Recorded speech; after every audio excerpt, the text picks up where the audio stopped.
ये होता है बाजार को बड़का चीज नहीं है, लेकिन आपका रह गया तो आप तो कहिए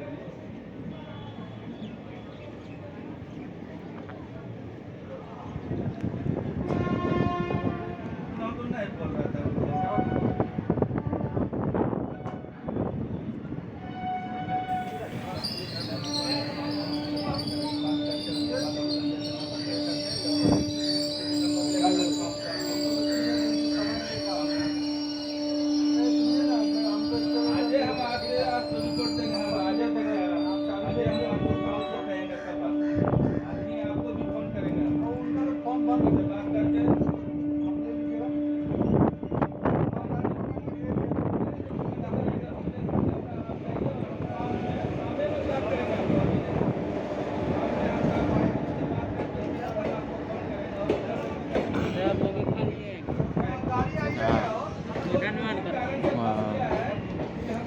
तो दोस्तों अभी हम लोग साहिबगंज से निकल चुके हैं, तो अभी भागलपुर जाएंगे।